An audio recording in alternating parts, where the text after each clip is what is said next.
going to let each of you gentlemen introduce yourselves and tell us a little bit about what you do. So my name is Aymeric. I'm co-founder and CEO of Scortex.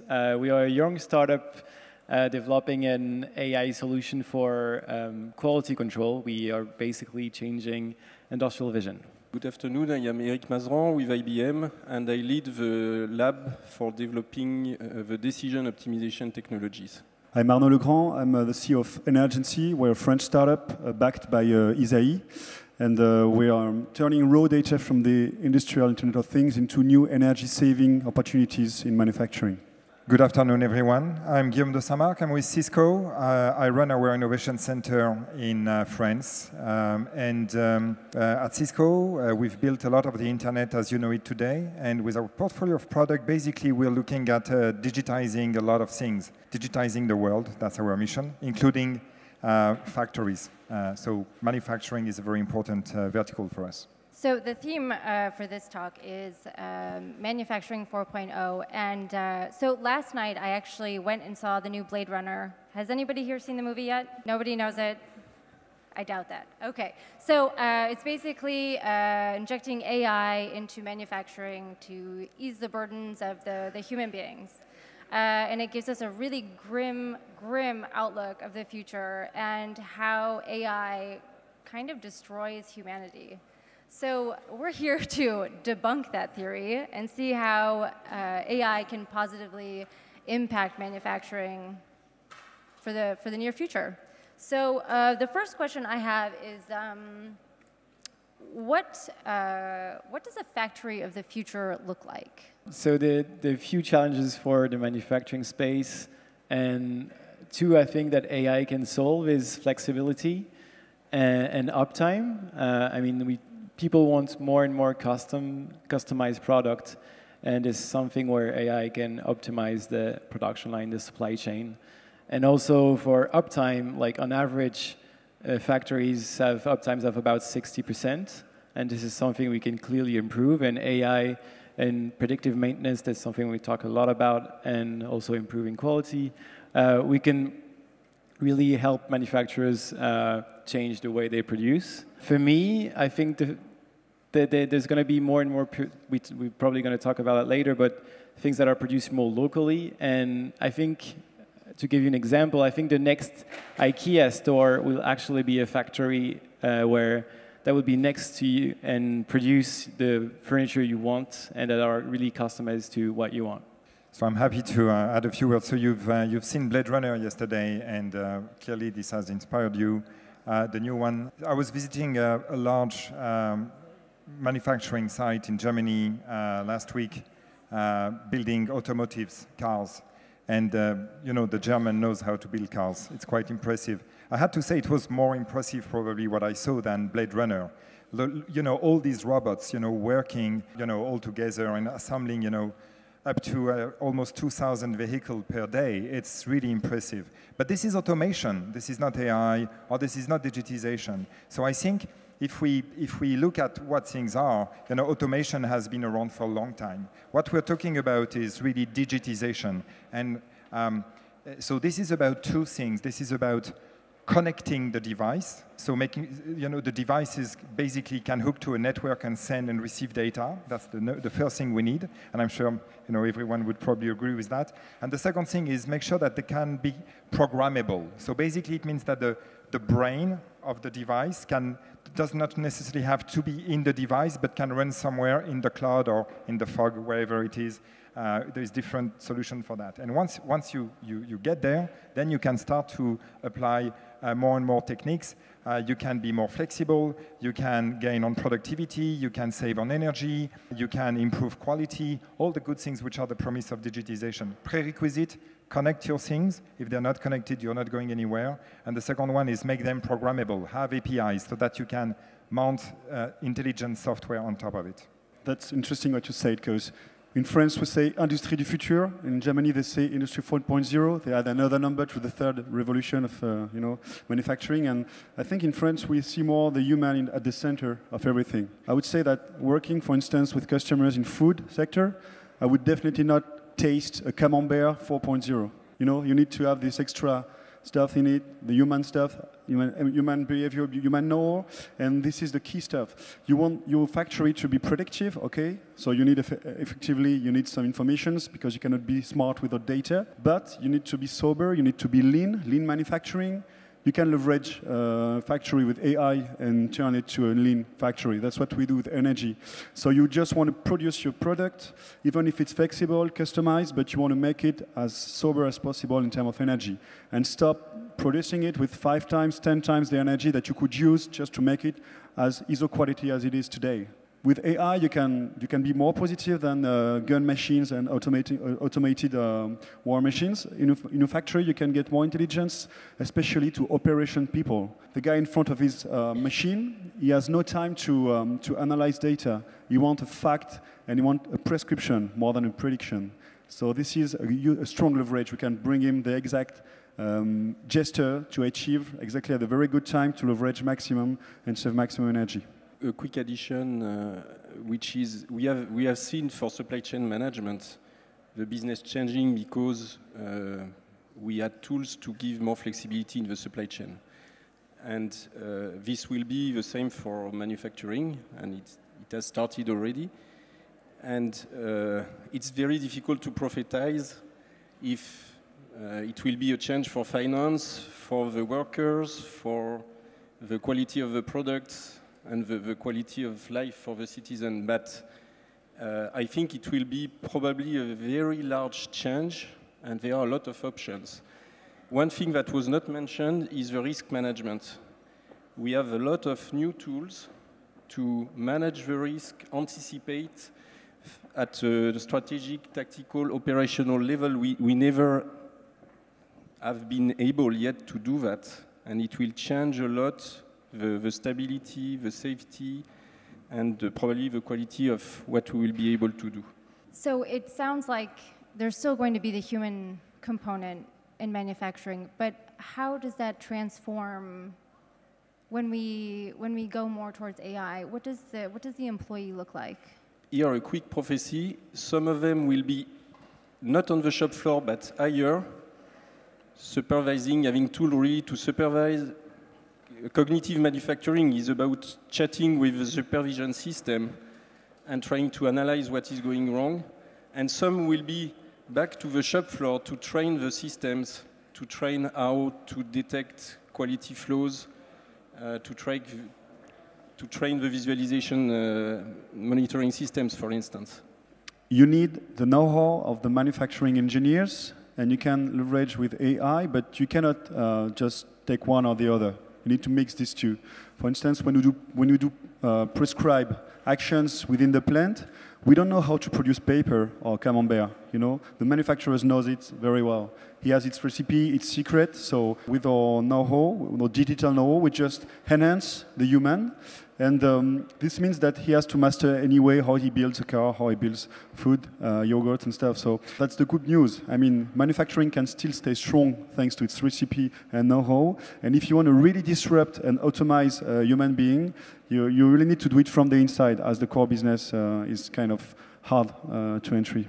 Yeah, I think the current state of AI and what we're going to have in the next 5, maybe 10 years is still. We talked about automation. I think the current AI is super automation. This is what Andrew Ng said. And so there's still a lot of things that humans need to do on the shop floor, and there are less repetitive tasks, so it's actually better for the worker. But there's still a lot of things to do, clearly, for the human on the production line. So for sure, it's a hybrid. And one quick example I'd like to add is, so we need people. That's good news. We still need humans. I mean, you do have some entire section of some quite advanced automated factories which are working even without light. And the reason is because there is just no one there. So there are lights, so if someone needs to inspect, you can still switch the light on. But it's actually quite interesting to see these robots working in the dark. Anyway, but it's a bit of an extreme case. I mean, and I'm completely agree that, thank God, we still need humans. But at the same time, there are new tasks which are being created, which were never given to humans, or which were given to humans in a much smaller scale.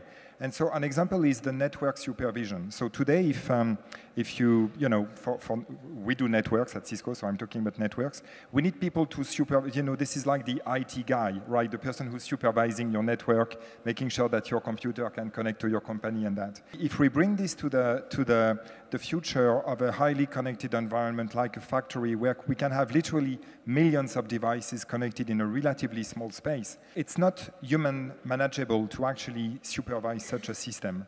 And so this is not like jobs which were with people before and which are being destroyed. These are new capabilities which we can simply not execute without AI and without humans to design all these AIs and to deploy it. So I think it's, you know, there is some collision, but there is also a lot of complementarity in the new jobs being created.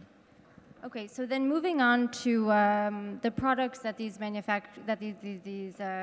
plants are actually manufacturing, are we going to be able to make products that we've never dreamed we could make before, or how is that going to change? Well, I think we first saw that with very exciting French company Sculpteo, where you actually can order 3D printed parts, and in about a week you've got like something you design on Google SketchUp. In a week you have it sitting on your desk. So that means you can prototype something very easily. You don't have to invest in any machine. You don't have to invest in those highly expensive 3D printers, and you're able to prototype something that's actually working. Now you can 3D print metal and very complex shape. That's quite amazing. And we even see that in the automotive space for supercars. Now some of the parts are 3D printed. And I think that's clearly a huge change. Yes, so the answer is probably yes. How much, the order of magnitude is difficult, but a couple of examples. So not a long time ago, some famous people said, well, you can have the car you want as long as it's this model and you have choice between black and black, right? So, in the future, we can expect things like, you know, much more choice, and instead of waiting for a new car 3 months or 6 months, you'll have it in 3 days.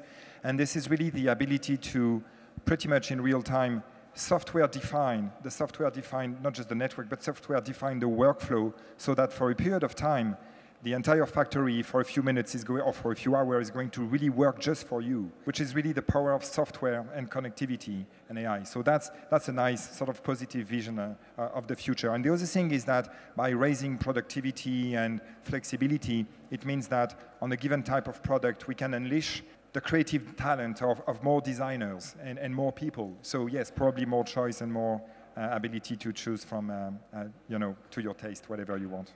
I would say that on the short run, you may produce better, like being more frugal for the same planning of production. But I don't think that you cannot rebuild greenfield and brownfield your factory thanks to AI. So you're going to improve your process and make it more flexible, more predictive. You're going to anticipate better your sourcing and your delivery. For instance, with Amazon, you don't need stocks and stuff like that. So first, this is the main revolution going on right now. And I think customization is more about marketing. So today, it's not the real core product is not really changed. Maybe additive printing will be a stronger leverage for that than AI.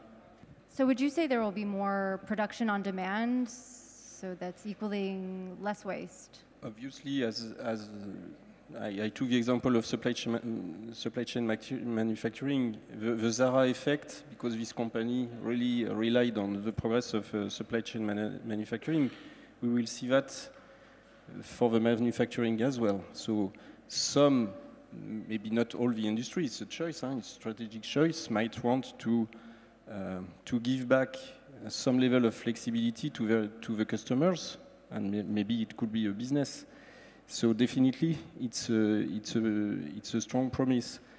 But my own feeling, it's subjective.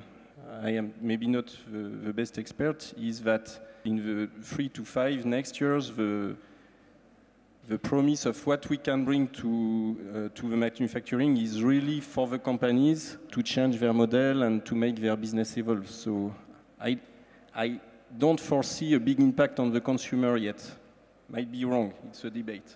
So speaking of Zara and things made in China, I'm wondering if data reduces the cost of manufacturing, do you think we'll see a great shift in where the epicenters of manufacturing are? Will they move from China? Will they be local? Will they I am not an economic specialist, so it's pretty much an economical thing, but globalization will accelerate, so more countries will have probably more chances than they had in the past. At the same time, the one who will be a leader in their ability to do very flexible manufacturing are the ones who currently invested already a lot, so it's always the same story. So there will be opportunities for newcomers and for new nations and for new businesses, but difficult to prophesize about China versus US versus Germany, difficult.